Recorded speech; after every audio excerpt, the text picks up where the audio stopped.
all around the world, people come together every week at places of worship called Kingdom Halls. Have you ever wondered what happens inside a Kingdom Hall of Jehovah's Witnesses? It's a place where Bible study programs and lectures are held each week. The first time I attended a meeting, I felt very happy. The atmosphere was so good. I've never seen anything like it anywhere else. The people are loving, orderly, and show an interest in people. Every meeting is open to the public. Seats are free and no collections are ever taken.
In ancient times, when an Israelite made a heartfelt offering to support the temple, that offering was referred to as a gift in hand to Jehovah. Today, in Kingdom Halls of Jehovah's Witnesses around the world, there are small boxes marked for voluntary contributions. When we give our valuable things, where does it actually go? Some attorneys believe it could rival the Catholic Church scandal. Details tonight on a lawsuit against the Jehovah's Witnesses in Los Lunas alleging serious sexual abuse. Action 7 News reporter Lauren Zakalik is here with more. Yeah, Doug, Shelley, we got our hands on the lawsuit we first told you about last night. It details allegations of disturbing abuse by an elder in the church, abuse one of his victims, alleged victims, kept secret for decades. It's always hard to do the right thing. It is. It's very hard. I mean, secrecy has been ingrained for a long time. But Monica Jaramillo is ready to break that silence and secrecy. She has now come forward and filed a lawsuit against the Los Lunas Congregation of Jehovah's Witnesses and an elder in the church she says sexually abused her when she was 8 years old. The lawsuit says he's the same man who raped her mother when she also was 8 years old. We were taught not to go to the authorities. And so I went to who I thought was the proper authorities within the organization. And then I was told to just keep it quiet. This lawsuit is the first of its kind in New Mexico, but the third so far filed in the U.S. by attorney Erwin Zalkin. We think this is sort of similar to the beginnings of the Catholic abuse story. And local attorney Terrence Revo, also representing Jaramillo in the lawsuit, says this is just the start. Do you expect more victims to come forward here in Los Lunas or even in the greater, metro area? We believe that there are many more victims who may now find the courage to speak out, even facing disfellowship by the church, as Jaramillo shares her story. Now, we're not naming the elder in this case because he has never been charged with any crimes. I did try calling him today, but I could not reach him. And the church in Los Lunas has never returned our calls for comment. Shelley. The attorneys say that women aren't able to file criminal charges with police because the statute of limitations has expired. As for the mother, her alleged abuse happened in Indiana before everyone ended up in New Mexico. And tonight, a City News exclusive. This is a $66 million class action lawsuit that's been filed against a religious organization best known for its door-to-door proselytizing. The Jehovah's Witnesses accused of having rules and policies that protect child sex abusers and put children in harm's way. This is an issue that the wider communities should be concerned with as a result of their procedures. When abuse allegations come forward, these sexual offenders are left at large in the communities. And as most people know about Jehovah's Witnesses, they're the ones that come to your door on Saturday morning when your kids are home.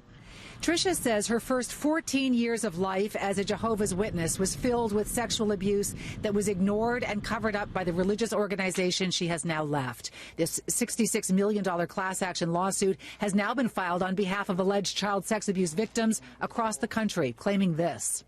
The organization's policy and protocol for dealing with allegations of sexual abuse is seriously flawed and results in further harm to victims of sexual abuse and results in legitimate allegations of sexual abuse going unreported.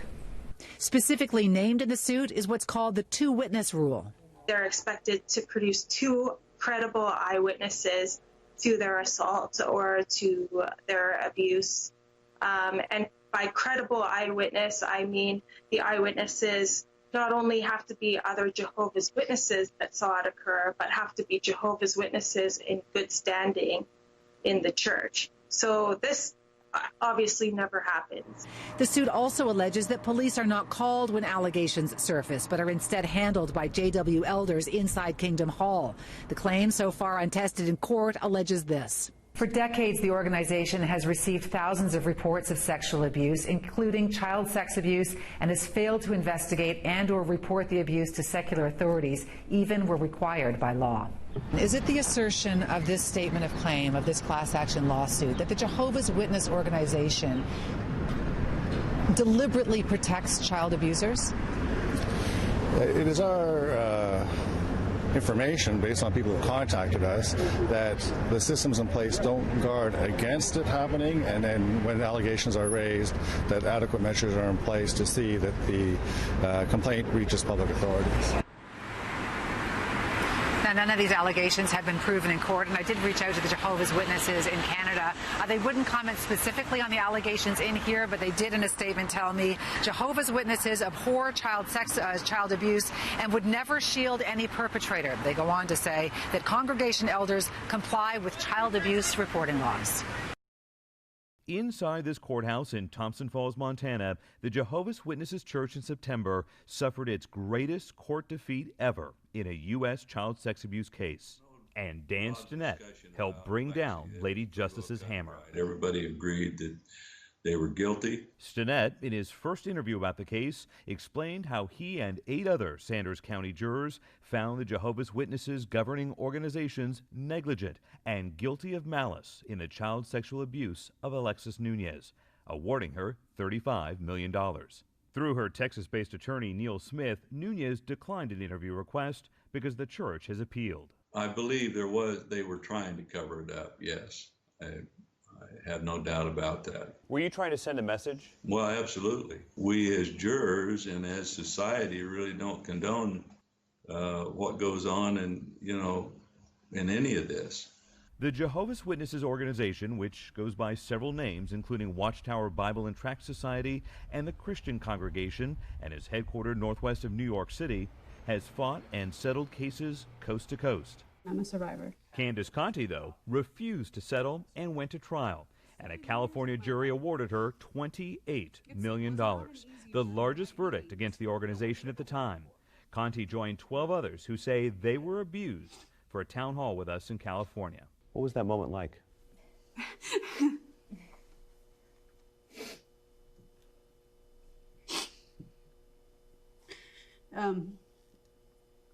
There's a strange validation that came from that.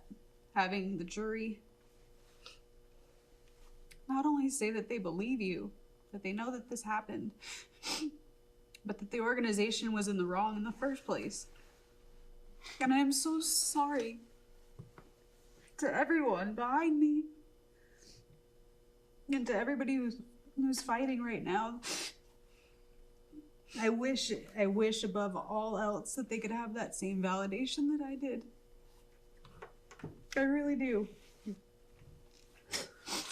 Conti says she went to the elders, her congregation's leadership, to urge them to set Megan's Law alerts for automatic notices when convicted child molesters move into a new congregation, and to give leadership in the new area a photo of the person. What I wanted was to help fill this gap in their policies and their procedures to help ensure that this isn't going to happen to somebody else.